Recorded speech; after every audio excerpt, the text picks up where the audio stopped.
Un ressortissant algérien qualifié de voleur le plus actif à Paris. Un ressortissant algérien âgé de 43 ans vient d'être condamné à 3 ans de prison ferme après avoir conquis la réputation de voleur le plus actif à Paris. ZRDI vous donne plus de détails dans la suite de cet article du 20 janvier 2023. Après avoir sévi à de multiples reprises dans la capitale française, un ressortissant algérien a été condamné à 3 ans de prison, après avoir été qualifié de voleur le plus actif de Paris, en France.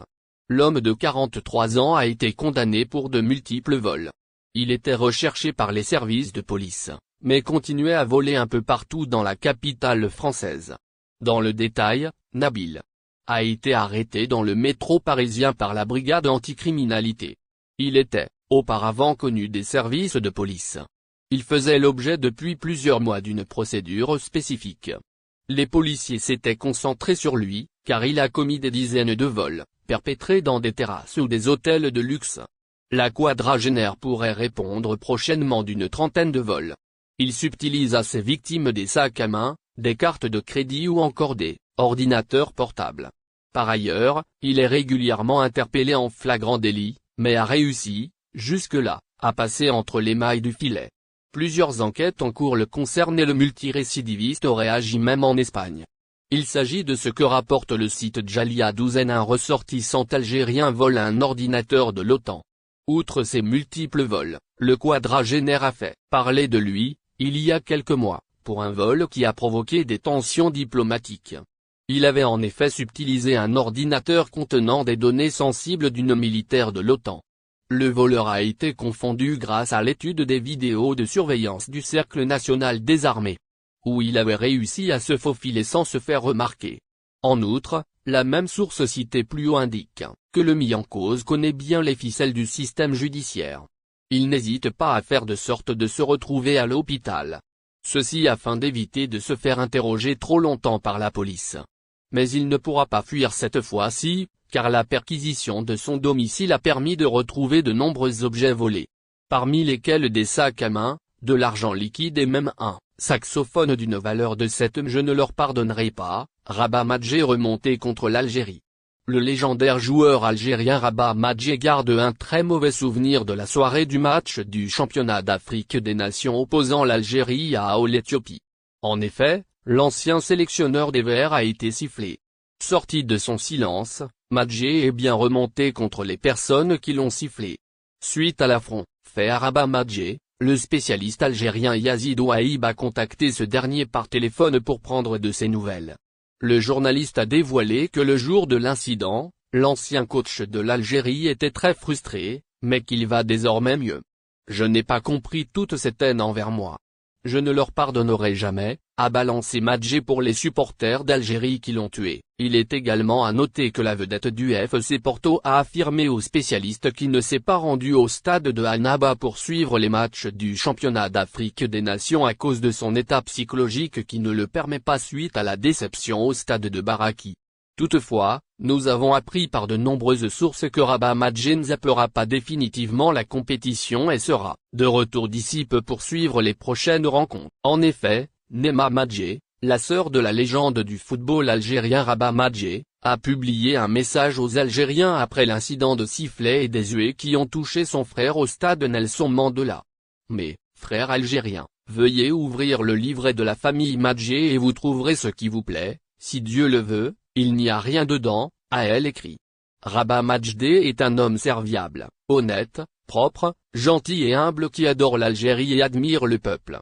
A elle ajouté.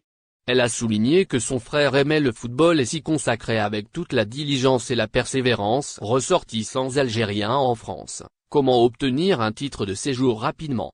Vous découvrirez dans cette édition comment les ressortissants algériens peuvent obtenir rapidement un titre de séjour en France. Tous les détails sont dans les lignes qui suivent de ce 20 janvier 2023. Nombreux sont les ressortissants algériens en France n'ayant pas encore régularisé leur situation. L'obtention d'un titre de séjour est pourtant nécessaire, afin de pouvoir rester légalement sur le territoire, travailler, ou encore étudier. Nous consacrerons la suite de ces lignes pour vous énumérer comment les Algériens peuvent obtenir rapidement un titre de séjour en France. Ainsi, La première chose à faire est de ne pas attendre avant d'entamer les démarches. On dit que le monde appartient à ceux qui se lèvent tôt, et cet adage est particulièrement valable dans ce cas. Car les rendez-vous pour déposer et retirer les titres de séjour sont mis à jour durant les nuits. De ce fait, il faut essayer d'en obtenir un tôt le matin, afin d'éviter d'être devancé. Par ailleurs, la constitution du dossier est très importante.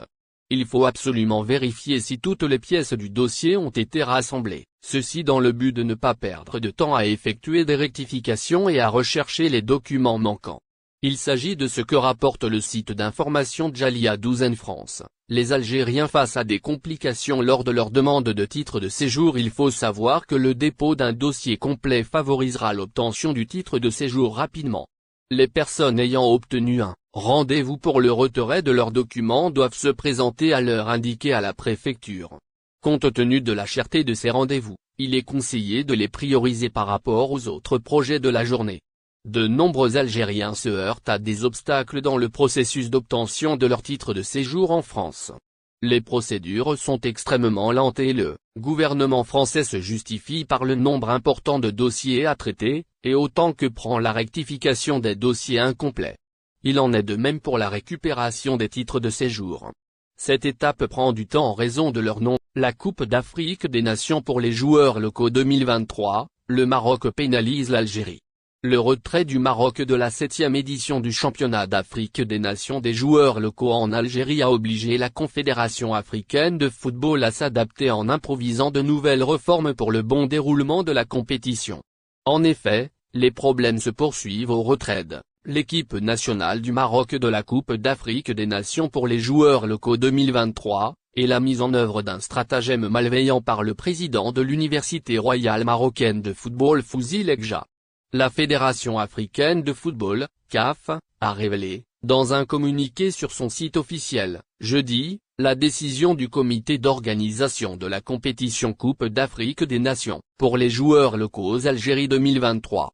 La deuxième de ces décisions dans la question du retrait de l'équipe nationale du Maroc de la compétition continentale. Selon le contenu du communiqué de l'autorité, en l'occurrence la Confédération africaine de football, le comité d'organisation de la finale de la compétition de la Coupe d'Afrique des Nations pour les locaux a de nouveau modifié le programme. N'oubliez pas, abonnez-vous à notre chaîne Olive News et activez les notifications pour recevoir nos publications en temps réel.